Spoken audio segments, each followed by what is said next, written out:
नमस्कार, मैं हूं संजय शर्मा। आप देख रहे हैं 4 PM न्यूज नेटवर्क। ट्रंप ने एक बार फिर मोदी जी को बहुत जोर का झटका दिया है। भक्त मोदी जी के भक्तों के दिल में धक्का लगा है और नोएडा के एंकर और एंकरनियों के पसीने आ गए हैं। ट्रंप ने पहला फोन किया, मोदी जी को नहीं किया। यहाँ भक्त ने तो मान रहे थे कि बुला ना पाए हों, अंजना कश्यप करी थी, भीड़ बहुत थी। लेकिन अब देखिएगा, ट्रंप को मोदी जी बुलाएंगे, मोदी को ट्रंप बुलाएंगे, दोनों के बीच में बड़ी अच्छी वार्ता होने वाली है। तो यहाँ के नोएडा के एंकरनियों ने फोन के बड़े बड़े कटआउट्स बना दिए थे कि अब ट्रंप का फोन आएगा और हम शो करेंगे। लेकिन ट्रंप ने पहला फोन किसको किया? ट्रंप ने सबसे पहला फोन सऊदी अरब के शेख को किया। ना बाप बड़ा ना भैया, सबसे बड़ा रुपया। और उन्होंने वहां के सऊदी अरब के क्राउन प्रिंस मोहम्मद बिन सलमान को फोन किया कि दोस्त, हम लोग मिलके काम करेंगे। अब बताइए, जो व्यक्ति फिलिस्तीन का घनघोर समर्थक हो, जो कह रहा हो कि फिलिस्तीन के मुद्दे पे बात की जानी चाहिए, ट्रंप का पहला फोन उसको आता है, वो भी $600 बिलियन निवेश की बात कर लेते हैं। यानी कहीं अपनी लाइन कहीं नहीं है। और जब हमारे विदेश मंत्री ने कहा कि कब आएंगे ट्रंप साहब, तो वहां कोई जवाब नहीं दिया गया। मैं इन बातों से खुश नहीं हूं, भारत के सम्मान पे कतई खुश नहीं हूं, मोदी जी के सम्मान पे भी खुश नहीं हूं। लेकिन मोदी जी ने जो गुब्बारा फुलाया था, जो यहाँ के लोगों को दिखाया था, वो फट रहा है और हम उसके लिए खुद को अपमानित होता हुआ महसूस कर रहे हैं। मैं जितना बता रहा हूं उससे कहीं ज्यादा विस्तार से अभय दुबे जी ने बताया है। मैं आपको लेके चलता हूं उनके पास। बहुत शानदार बातचीत है। पहले चैनल को सब्सक्राइब और ज्वाइन करिएगा, फिर ये बातचीत सुनिएगा। चलते हैं अभय जी के पास। 4 PM न्यूज नेटवर्क में स्वागत है अभय दुबे जी आपका। एक बड़ा चर्चित गाना था, मेरे पिया गए हैं रंगून, वहां से किया है टेलीफोन, तुम्हारी याद आती है। हमारे मोदी जी को ट्रंप के बनने के बाद उनकी याद सताने लगी थी कि अब तो पूरी दुनिया मुट्ठी में होगी। ट्रंप जी बुलाएंगे, उनको गले लगाएंगे, मोदी जी भी उनकी पीठ थपथपाएंगे जैसे बराक ओबामा की थपथपाई थी। और फिर दिल्ली में उसके चर्चे होंगे, दिल्ली चुनाव में ये छा जाएंगे कि साहब मोदी जी का ट्रंप ने कितना स्वागत किया। मगर दिल के अरमान नालियों में बह गए, ऐसा हुआ नहीं। खराब किया, ट्रंप को नहीं करना चाहिए था भारत के राष्ट्रपति। लेकिन फिर वो कई गोदी मीडिया के एंकर अंजना कश्यप कह रही थी कि वहां बड़ी भीड़ है, इसलिए इसलिए मोदी जी को नहीं बुलाया, इसके बाद मोदी जी को बुलाएंगे। उसके बाद ट्रंप को मोदी जी दिल्ली बुलाएंगे और बड़ा भव्य स्वागत होगा, दोनों के बीच में बहुत अच्छी बातचीत होगी। और पूरी गोदी मीडिया के चैनल, मेरे के एक मित्र ने बताया कि पूरा वो फ्रेम व्रेम तैयार करके बैठे थे कि अब ट्रंप ने चलो नहीं बुलाया, इतनी चर्चा हो गई दुनिया भर में, तो ट्रंप कम से कम फोन करेंगे कि भाई मोदी जी, मुझसे गलती हो गई, चूक गया, मैंने आपको नहीं बुलाया, लेकिन हम लोग मित्र हैं। लेकिन पहली फोन कॉल जिस आदमी को गई, उसने भक्तों को एंकर, नोएडा चैनल के एंकरनियों के दिल में सांप लौटा दिए। ट्रंप ने मोदी को नहीं करी। बड़ा लोग कह रहे थे वो हिंदूवादी नेचर का है। सुधीर चौधरी बता रहे थे मोदी से प्रभावित है, जैसे मोदी ने कहा 100 दिन में मेरा मैप है, फिर ट्रंप का मैप है, मोदी जी की योजना, ट्रंप की योजना। सुधीर चौधरी बस यही नहीं कह पाया कि ट्रंप ने राजनीति मोदी को देख देख के सीखी है और मोदी उनके, लेकिन सब कुछ उन्होंने कह दिया अपने शो में। लेकिन पहली कॉल जिनको की, उसने बिल्कुल सांप लौटा दिए।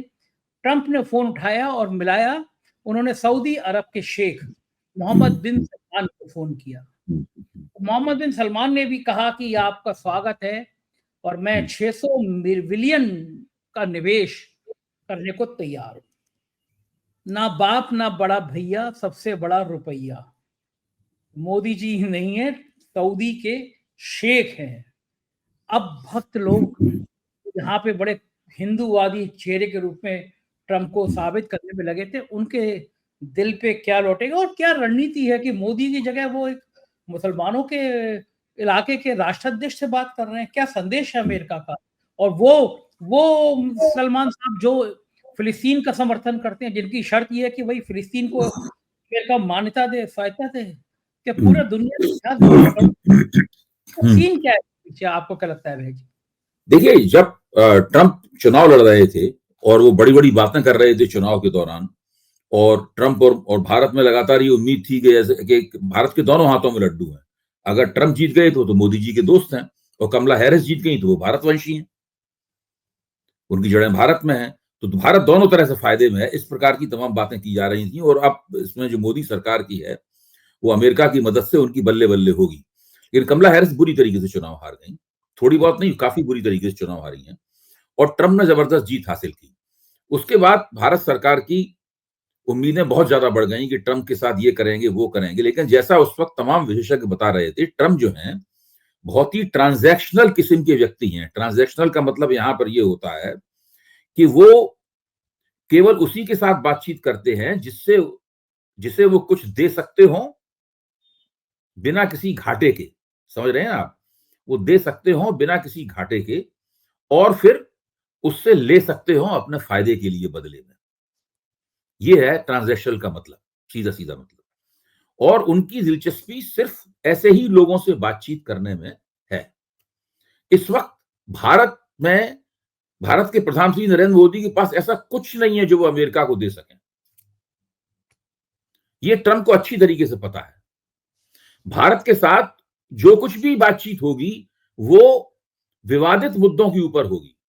पहला विवादित मुद्दा है कि वहां पर जो अवैध रूप से भारतीय रह रहे हैं उनको कैसे डिपोर्ट किया जाए, मीडिया के हंगामे के बीच डिपोर्ट किया जाए, भारत उनको प्रत्यार्पित कैसे किया जाए, मीडिया के हंगामे और उसकी जो फ्लैश लाइट्स हैं उसकी फोकस के बीच डिपोर्ट किया जाए, या चुपचाप किसी को पता ना चले डिपोर्ट कर दिया जाए।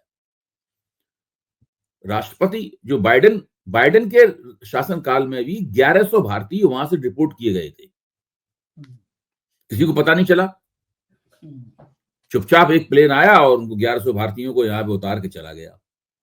अब वो बात पता लग रही है क्योंकि ट्रंप जो है वो बहुत बड़े पैमाने पर गैरकानूनी रूप से रह रहे भारतीयों को डिपोर्ट कर रहे हैं। तो अब ये बहुत बड़ा विवादित मुद्दा है।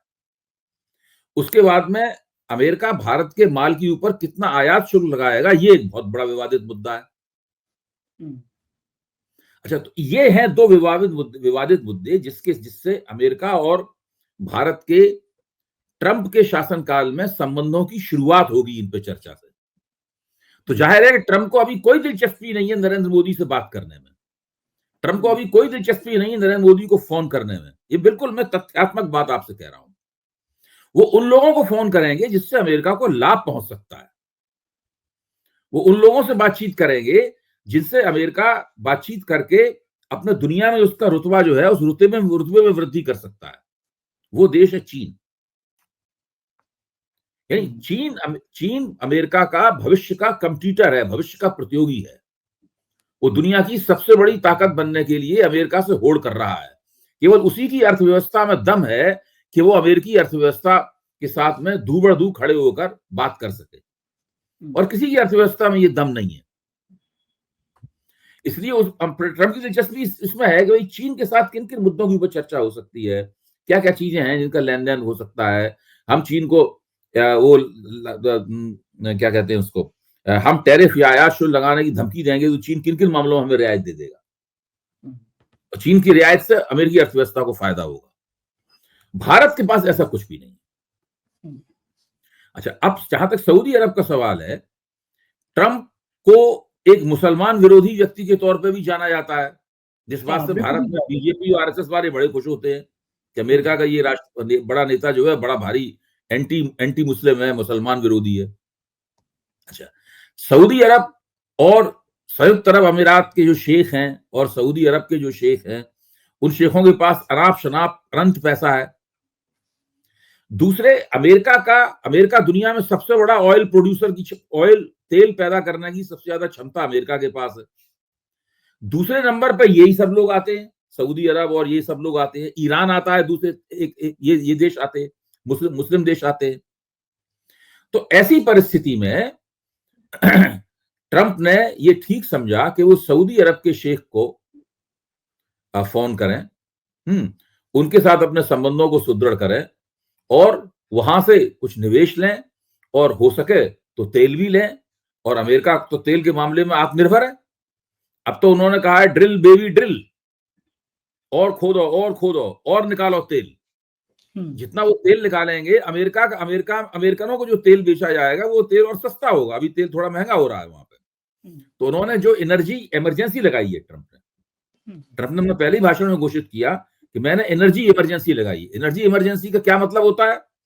एनर्जी इमरजेंसी का एक तो मतलब ये होता है कि उन्होंने ईवी यानी जो बिजली की कारें हैं उनके ऊपर जो स्टेट सब्सिडी देती थी सरकार, तो यही को सब्सिडी को बंद कर दिया है ताकि पेट्रोल और डीजल से चलने वाली कारों के उद्योग को फायदा हो।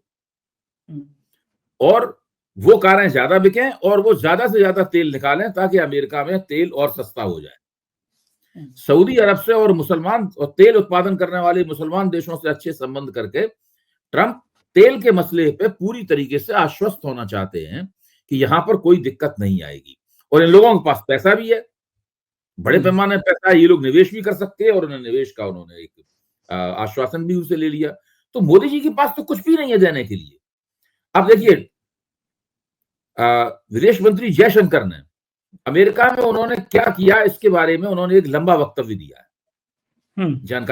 जानकारी को ध्यान से पढ़िए, उस जानकारी को ध्यान से पढ़ने पे सारी चीजें स्पष्ट हो जाती हैं।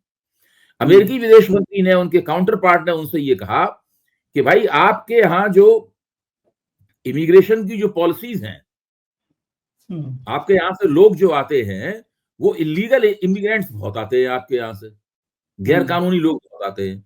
और हमारे पास ऐसे लोगों का बिल्कुल एकदम एक आंकड़ा है, उन्होंने आंकड़ा दिया, वो आंकड़ा आपके सामने रखता हूं। उन्होंने कहा 20,407 लोग ऐसे हैं जिनको अमेरिका ने अभी तक नवंबर 2024 तक शिनाख्त जिनकी की है, 20,407 भारतीयों की शिनाख्त की है। इसमें 17,940 भारतीय ऐसे हैं जिनके पास कोई कागज नहीं, कोई कानूनी कागज नहीं है, अमेरिका में रह रहे हैं। और 2,467 भारतीय ऐसे हैं जो अमेरिका के इन्फोर्समेंट एंड रिमूवल ऑपरेशन का जो हवालातें हैं उन हवालातों में बंद है, डिटेंशन में बंद है वो। ट्रंप के विदेश मंत्री ने स्पष्ट रूप से जयशंकर से कहा कि इन लोगों को हम भारत भेजेंगे, प्रत्यार्पण करेंगे। जो जेलों में बंद है उनका भी, जेलों में बंद है और जिनके पास कागजात नहीं है उनका भी, शिनाख्त उनकी भी हो चुकी है, अब वो जब चाहे तो पकड़ के भेज देंगे। अच्छा, अब जयशंकर ये चाहते हैं कि अगर वो उनको, जयशंकर उनसे ये शर्त है, जयशंकर ये तो कह ही नहीं सकते कि आप उन्हें ना भेजें भाई, आप किसी देश से कह सकते हैं कि आप वहां के आप रूप से लोगों को ना भेजें। जयशंकर चाहते हैं कि छोटी छोटी किश्तों में बिना किसी शोर शराबे के चुपचाप खामोशी के साथ उनको भेजा जाए ताकि खबर ना बने, पता ना चले किसी। हाँ, जिस तरह बाइडेन ने भेजा था 1100 लोगों को, उस तरीके से भेजा जाए। और उनका कहना यह है कि हम तो एक नमूना, एक नजीर बनाना चाहते हैं, हम एक नजीर बनाना चाहते हैं। हम मैक्सिको में और भारतीय जो गैर कानूनी मैक्सिको वासी हैं, गैर कानूनी जो भारतीय हैं, उनको हम भेजेंगे और उनका प्रचार करेंगे, बताएंगे दुनिया को, देखो हमने जो चुनाव में कहा था वो हम करके दिखा रहे हैं। वो तो शेर है ना, एक सर शेर है ना, वो आशिक का जनाजा है, जरा धूम से निकले। ये चीज जो है ना फंसी हुई है बीच में इन लोगों के। अच्छा, अभी तक दूसरे मुद्दे पे बात ही शुरू नहीं हुई है कि टैरिफ कौन से लगाएगा अमेरिका और कौन से माल पे लगाएगा। तो उनसे पूछा गया कि भाई टैरिफ वाले मामले में बताइए, उन्हें उस पर अभी बातचीत नहीं हुई है। तीसरी बात ये पूछी गई कि पतवंत सिंह पन्नू वाले मसले पे जो वहां मुकदमा चल रहा है उसके बारे में क्या है कि अभी वो मसला भी नहीं उठा। तो अभी 3 बड़े विवादास्पद मुद्दे ऐसे हैं, वो जब तक भारत और अमेरिका के बीच में हल नहीं हो जाते उस वक्त तक कोई भी नरेंद्र मोदी और उनके बीच में दोस्ताने और भाईचारे यार की महफिल तब तक नहीं सजेगी। देखो ठीक है। अच्छा, भारत को विरोध मुद्दत हुई है यार को मेहमा किए हुए, तो वो मेहमा जो है ना वो नहीं बनेगी तब तक नहीं होगा। जब ये 3 मसले निबट जाएंगे, 3 मसले ठीक हो जाएंगे। अच्छा, अब ट्रंप कहते हैं भारत टैरिफ किंग है, तो ट्रंप अमेरिका का माल या कोई भी माल बाहर से आता है उस पर भारत अपने उद्योगों को बचाने के लिए काफी टैरिफ वॉल्स यानी आयात शुल्क की दीवार खड़ी करता है, प्रोटेक्शन, जिसको हमने कल चर्चा की थी। तो ट्रंप ये चाहते हैं कि भारत अमेरिकी माल के ऊपर जो टैक्स लगाता है उस टैक्स को घटाने के लिए तैयार हो जाए बड़े पैमाने पर। मतलब टेस्ला की कार लॉन्च हो जाए, रहा है कि हम तुम्हारे ऊपर 25% ठोक देंगे, टेस्ला की कार लॉन्च हो जाए बहुत कम टैक्स। हाँ, तुम्हारे ऊपर 25% हम ठोक देंगे। तो ये इस चीज से यहाँ पे भारत में हंगामा मचा हुआ है और समझ में नहीं आ रहा है। अभी आज ही एक बड़े नीति निर्माता का एक इंटरव्यू छपा है इकोनॉमिक टाइम्स में, उसने कहा है, अभी बड़ी नीति, अश्विनी वैष्णव का इंटरव्यू छपा है, बहुत बड़ा अश्विनी वैष्णव का बड़ा इंटरव्यू छपा है, जिसमें उन्होंने कहा है कि हम वो नीतियों का ब्लूप्रिंट बना रहे हैं यानी अभी तक इन लोगों के पास, उन्होंने स्वीकार कर लिया, अभी तक इनके पास कोई नीति है नहीं कि ट्रंप की मांगों से ये कैसे निपटेंगे। और जब तक ट्रंप को ये पूरी तरह विश्वास नहीं हो जाएगा कि वो अपनी सारी मांगे भारत से मनवा सकता है, भाई अमेरिका बहुत ताकतवर देश है, कोई भारत और उसकी ताकत में, प्रभाव में कोई तुलना ही नहीं है आपस में। जब हम सारी मांगे भारत से मंगवा सकता है, उसके बाद में फिर जयशंकर ने ये कोशिश की कि उन लोगों से ये एक आश्वासन ले ले कि ट्रंप भारत यात्रा करने के लिए आएंगे। उन्होंने इस सवाल का, जयशंकर के प्रस्ताव का जवाब तक नहीं दिया उन लोगों ने। ये भी उन्होंने स्वीकार किया है कि हमने जब प्रस्ताव रखा तो अभी तक हमें उसका कोई जवाब नहीं मिला है। तो यहाँ पे सुधीर चौधरी भारत के विदेश मंत्री ऑन रिकॉर्ड कह चुके हैं, और ये बात सब अखबारों में छप चुकी है। ये कोई मैं अफवाहबाजी ये सब वो नहीं कर रहा हूं। ये तो ये है जी। ये तो वही हुआ कि सुधीर चौधरी का जो वक्तव्य है, बेगानी शादी में अब्दुल्ला दीवाना, यहाँ दूर दूर तक आने की संभावना नहीं, और अंजुम कश्यप कह रही है वेलकम होगा हमारे। देखिए, इसमें बहुत भारत को ट्रंप को यहाँ बुलाने में या मोदी जी को वहां से निमंत्रण मिलने में यात्रा का काफी, एक बार जब चीजें हल हो जाएंगी तब सब कुछ होगा, तब ट्रंप भी आएंगे, मोदी भी जाएंगे, पहले भी होता रहा है, वो सब होगा। अच्छा, तो ये ऐसी स्थिति है जिसके बाद, अच्छा, ये तब हो पाएगा जब मोदी के सलाहकार फटाफट सारे मसलों के संभावित हल मोदी के सामने पेश कर दें, उनसे हरी झंडी ले लें उसके ऊपर कि भाई हमें ये उनके कहने के लिए है। सही बात है। मोदी जी के पास बहुत गंभीर बातों के लिए मीटिंग करने का समय हमें नहीं होता है। बात सही है। एक विश्व परिषद हमारे प्रधानमंत्री बहुत गंभीर बातों में मीटिंग करने के लिए नहीं जाने जाते हैं। बिल्कुल ठीक बात। और उनका मन भी नहीं लगता है पेचीदा बातों में। कई बार लोगों ने बताया कि प्रधानमंत्री का मन बहुत पेचीदा किस्म की बातों में, जिनमें बहुत दिमाग खपाना पड़े, उसमें नहीं लगता है। वो चाहते हैं कि उन्हें बना बनाया जोरदार धमाकेदार प्रस्ताव मिले हर चीज पे। बुलेट ट्रेन चलाओ, इस टाइप का, मतलब क्या करना है, बुलेट ट्रेन चलाओ, इस प्रकार का धमाकेदार प्रस्ताव मिले तो उस पर उसमें उनका मन लगता है। नोटबंदी करो, इस प्रकार की बातों उनको, हाँ, ये है उनका। हाँ, सही बात है, धमाका होना चाहिए बड़ा। विश्व हिंदू परिषद के एक नेता का मेरे पास फोन आया था कुछ दिन पहले। वो ट्रंप के हिंदूवादी नीति से बड़े खुश थे। बोले देखिए आप, मोदी जी ने कितना बड़ा काम किया, अबू धाबी में एक मंदिर बनवा दिया, वहां पे उन्होंने मुसलमान देशों का उसमें मंदिर बना दिया। तो मैंने कहा मोदी जी ने किया, लेकिन उसके पहले आपको उस देश के शासक के दिल कलेजा भी तो देखना चाहिए। वो एक मुस्लिम शासक है, उसको लगा कि यहाँ हिंदू मुसलमान दोनों रहते हैं, मेरे इलाके में एक हिंदू मंदिर होना चाहिए, मुझे उसकी रक्षा करनी चाहिए, बढ़िया बनाना चाहिए। मैंने कहा ये तो उसका बड़प्पन है कि उसने अबू धाबी में एक मंदिर बनाया, दुबई में, खाड़ी देशों में एक मंदिर बनाया। तो ये बड़ा दिल यहाँ के मोदी जी को भी दिखाना चाहिए ना, कि जितनी मस्जिद यहाँ पे हैं, हम भी बड़ा दिल दिखाएंगे, किसी मस्जिद को आंच नहीं पहुंचाने देंगे। हम ये नहीं करेंगे कि संभल में मस्जिद के नीचे मंदिर ढूंढते फिरें और बाकी जगह पे मस्जिद के नीचे मंदिर ढूंढते पड़े। ये बड़ा दिल मोदी जी को भी दिखाना चाहिए। और एक बड़ी बात आपको याद होगी, ये जो कान उमेरते जाते हैं खाड़ी देशों की तरफ से, तभी हड़कंप मचता है। शाहरुख खान की पिक्चर आई थी, एक बिकनी में तिरंगे रंग, एक भगवा रंग को लेकर बड़ा विवाद हो गया था, पिक्चर रिलीज नहीं होने देंगे। मुझे अभी तक याद है, असम के मुख्यमंत्री ने तो और बढ़ चढ़ के प्रति भाषण देते हैं। और ऐसे ही मेरे जानकारी के मुताबिक ऐसे ही फोन एक शेख का आया था दुबई से कि शाहरुख मेरे दोस्त। उसके बाद प्रधानमंत्री ने देर शाम को वक्तव्य दिया था कि ऐसे कौन लोग हैं जो पिक्चरों पे विवाद खड़ा कर देते हैं। और असम के मुख्यमंत्री ने ट्वीट किया था कि रात के 2:30 बजे शाहरुख खान का फोन आया मेरे पास, और मैंने इनसे कहा नहीं शाहरुख जी, बिल्कुल पिक्चर चलेगी आपकी। अब मुझे अभय जी इतनी हंसी आई कि 2:30 बजे, एक तो शाहरुख खान की ये नालायकी है, दुश्मन आएंगे 2:30 बजे कौन फोन करता है, और फोन किया होगा तो मोबाइल तो किया नहीं होगा, नेचुरली आप सीएम के घर पे करेंगे, उनके पीएस को करेंगे। पीएस ने भी देखा रात के 2:30 बजे मुख्यमंत्री को उठाने गया वो, मतलब उसके भी कलेजे की बात है। और 2:30 बजे मुख्यमंत्री लाइन पे आ गए। और मजे की बात ये, मुख्यमंत्री अपनी बेइज्जती कराने के लिए अगले दिन खुद कह रहे हैं कि रात के 2:30 बजे फोन किया और मैं लाइन पे आया और मैंने कहा पिक्चर जारी होगी। तो बाद में क्या है कि भारत में नूपुर शर्मा ने एक बयान दिया था मोहम्मद शान के खिलाफ, आज तक नूपुर शर्मा डगर घूम रही है, कुछ हुआ नहीं उनका। तो यहाँ कितनी भी बातें झोंक लें, कितनी लंबी लंबी कहानी कर लें, हकीकत ये है कि ये जो खाड़ी के देश है, ये सऊदी अरब है, दुबई, इन देशों में डर लगता है। ऐसा लगता है आपको? हमने तो अमेरिका को उदाहरण देख लिया। देखिए, कुछ भाजपा समर्थक सोशल मीडिया पे एक्टिव लोगों ने, जिनके पास दिमाग नाम की कोई चीज नहीं है, उन लोगों ने ये चर्चा चलाई थी कि नूपुर शर्मा के नेतृत्व में भारतीय जनता पार्टी को दिल्ली का चुनाव लड़ना चाहिए। तो नूपुर शर्मा का नाम खूब चला कि उसे अटल अरविंद केजरीवाल के खिलाफ चुनाव में खड़ा कर देना चाहिए और नूपुर शर्मा वोट बड़े पैमाने पर औरतों के वोट मिलेंगे और भारतीय जनता पार्टी की जीत जो है वो शर्तिया पक्की हो जाएगी।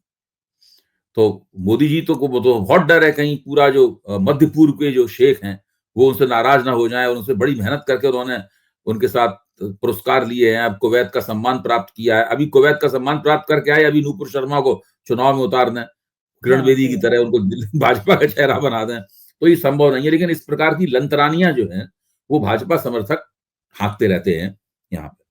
अच्छा, अब मैं आता हूं उस बात के ऊपर जो आपने कहा।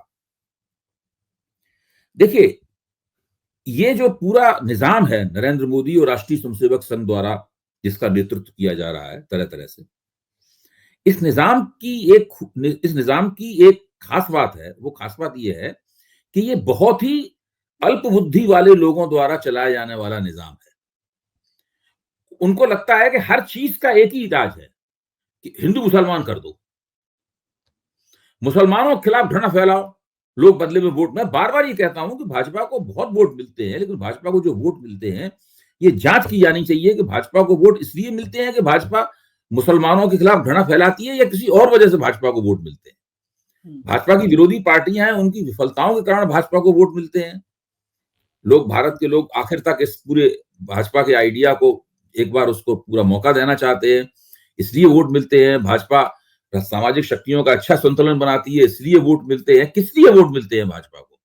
या इसलिए वोट, जैसे हरियाणा चुनाव में बोला गया कि वो हिंदुत्व की भावना की वजह से भाजपा को चुनाव जीतने में मदद मिली, महाराष्ट्र में हिंदुत्व की भावना की वजह से चुनाव जीते। तो लगातार ये लोग दिखाते हैं कि हिंदुत्व के डिस्कोर्स की वजह से हम लोग चुनाव जीतते हैं, ये हमारा जो राजनीतिक रुतबा है उसकी वजह से है, इसलिए मुसलमानों के खिलाफ घृणा का प्रचार करते रहो। नरेंद्र मोदी के दिमाग में भी कहीं है कि अगर मुसलमानों के खिलाफ बोलेंगे तो कुछ ना कुछ उन्हें उनकी चुनावी समस्याओं से निकलने में मदद मिलेगी।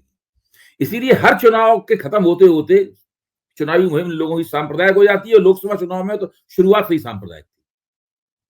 हाँ, ये जो पूरा दृष्टिकोण है मतलब इनका, आखिरकार क्यों भाजपा एक ऐसा सर्वे नहीं कराती, एक ऐसा सर्वे नहीं कराती देखे कि हिंदुत्व की वजह से उसको कितना वोट मिलता है। ठीक बात है भाई, एक अगर मान लो कुछ करोड़ वोटरों ने भाजपा को वोट दिया तो एक बार ये जांच ठीक से क्यों नहीं करवा लेती भाजपा, इनमें से कितने लोगों ने हिंदुत्व की वजह से वोट दिया या वोट देते समय उनकी पहली प्राथमिकता क्या थी। हो सकता है वोटरों की तीसरी चौथी प्राथमिकता हिंदुत्व हो, पहली प्राथमिकता उनकी क्या थी। और ये मैं मानता हूं अगर ये सर्वे कराएंगे तो उसमें हिंदुत्व बहुत पीछे निकलेगा। उसका मेरे पास एक सबूत है, लोकसभा चुनाव के अंदर जितने भी मुद्दों पे लोग जाते थे, जो सर्वे एजेंसियां थी लोगों के पास जाती थी, उसमें हिंदुत्व सबसे पीछे रहता था। राम मंदिर को तो मुद्दा ही नहीं लोगों ने माना। अगर हिंदुत्व सबसे बड़ा मुद्दा होता तो राम मंदिर सबसे बड़ा मुद्दा होता वहां चुनाव में। सही बात है। बार बार लोगों से पूछा गया राम मंदिर मुद्दा है? नहीं, राम मंदिर रामलला के बड़ी श्रद्धा है, चुनाव का मुद्दा नहीं। तो ये स्थिति है। ये भारतीय जनता पार्टी वाले, इनके डीएनए में मुसलमानों के खिलाफ घृणा फैलाना है। उसका कोई फायदा हो या ना हो, जरूर ये बोलते हैं, जरूर ये कहते हैं। अच्छा, उसका एक और बात है, भाजपा के जो कार्यकर्ता, जो नेता मुख्यमंत्री हो, सत्ता में हो या ना हो, जितना मुसलमान विरोधी बात बोलते हैं, उनको लगता है कि पार्टी की जो हायरार्की है, पार्टी में उनकी पदोन्नतियां होती रहेंगी। हाँ। नया बंदा आता है बीजेपी में और भी तेजी के साथ, हेमंत बिश्व शर्मा उसके सबसे बड़े प्रमाण है। मुसलमानों के खिलाफ घृणा फैलाने में उन्होंने जो रिकॉर्ड कायम किया है, वो आरएसएस वाले भी शर्मा जाए उनके मुकाबले, जबकि सारी जिंदगी उनकी कांग्रेस में गुजरी है। अभी मैं अभय जी पिछली दीपावली पे दुबई में था, फिर अबू धाबी गया। अबू धाबी की शानदार मस्जिद है, उसको देखने गया। उस मस्जिद में दो मजेदार बात हुई। एक तो मैं जैसी मस्जिद में निकल रहा था, सामने से एक पूरा परिवार आ रहा था और उन सज्जन ने मेरे को गले लगा लिया। तो मैं हैरान कि मुझे अबू धाबी भी लोग जानते हैं, वो 4 PM देखते थे वहां। उसके आगे बढ़ा तो दूसरी मजेदार बात ये हुई कि वहां पे बड़ा सा मोदी जी का फोटो लगा हुआ था कि अबू धाबी की मस्जिद, वो शेख के संग घूम रहे हैं और देख रहे हैं और तारीफ कर रहे हैं कि क्या मस्जिद है। तो वहां की मस्जिदों की तो तारीफ करेंगे, कोई हम भाषण में कहेंगे हाँ मस्जिद खुदवाएंगे और फिर कहेंगे तुम्हारा सारा सामान जो है मुसलमानों को दे देंगे, तुम्हारा मंगलसूत्र। तो वहां आके मस्जिद में कह रहे हैं मोदी जी कि वाह क्या मस्जिद है, कितनी सुंदर मस्जिद है। ये दोहरा चरित्र, आज मुझे एक हाई कोर्ट के पूर्व चीफ जस्टिस ने दोपहर में भोजन के लिए बुलाया था, तो उनसे मेरी चर्चा हो रही थी। बहुत ही ज़हीन आदमी है। उनसे मेरी चर्चा हो रही थी, तो वो उनका सवाल ये था कि मुसलमानों का विरोध करके कब तक भारतीय जनता पार्टी चुनाव जीतती रहेगी, या चुनाव जीतने के बारे में सोचती रहेगी कि इससे ये चुनाव जीते जा सकते हैं। तो मैंने उससे यही कहा कि ये चीज धीरे धीरे इसके डिविडेंड्स, अब इसके लाभांश मिलना बंद हो गए। ये एक ऐसा बॉन्ड है जिसमें मिलने वाला जो इंटरेस्ट होता है, मिलने वाला ब्याज जो है लगातार घटता जा रहा है। किसी बॉन्ड पे 10% ब्याज मिलता है, अगली साल 9% रह गया, उससे अगली साल पता चला 6% रह गया। तो अब इसमें ब्याज इतना घट गया है, इसका मिलने वाला, मुसलमानों के खिलाफ घृणा फैलाने से मिलने वाला ब्याज इतना घट गया है कि उससे चुनाव जीतना नामुमकिन है।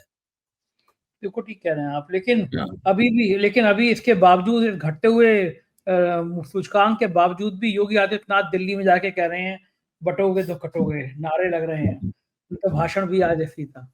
बीजेपी नहीं मानने वाली आपकी बात। देखिए, योगी आदित्यनाथ का जहां तक सवाल है, इसके ऊपर तो कभी आप मेरे साथ अलग से कार्यक्रम कीजिए।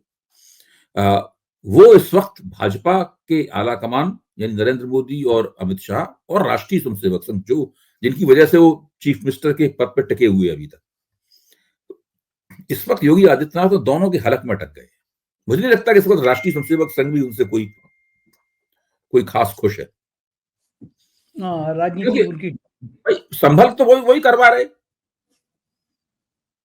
तो वो जिस तरह संघ चाहता है वो उस तरह नहीं चल रहे। उनका अपना तरीका है राजनीति करने का, जो जिसमें वो संघ से अनुशासित होना नहीं हो सकते। संघ से अनुशासित किसी से भी अनुशासित। दूसरे, जब से वो उत्तर प्रदेश के मुख्यमंत्री बने हैं, सारे देश में उनकी मीटिंगें कराई जाती हैं, हर चुनाव में उनको स्टार प्रचारक के तौर पर घुमाया जाता है। इससे उनको मुगालता हो गया है कि वो देश के प्रधानमंत्री बन सकते हैं। हाँ, चर्चा तो होती है।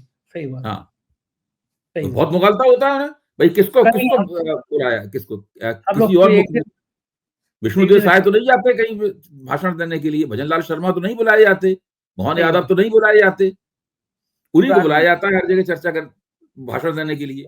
तो उससे मुगालता हो गया प्रधानमंत्री बनने का। ये सारी समस्याएं हैं, इनकी बहुत जल्दी ही भारतीय जनता पार्टी सोचना शुरू करेगी और राष्ट्रीय स्वयंसेवक संघ भी उससे सहमत हो जाएगा कि इनका क्या किया जाए। कुछ तो इलाज करना पड़ेगा इनका। बिल्कुल ठीक बात है। बहुत बहुत शुक्रिया अभय जी, आपने तो समय दिया, बातचीत की। Thank you. ये थे अभय दुबे जी, और मुझको यकीन है आपको समझ में आया होगा कि भारत और अमेरिका की नीति कैसे होने वाली है। अपनी राय बताइएगा जरूर। थैंक यू प्यार देने के लिए।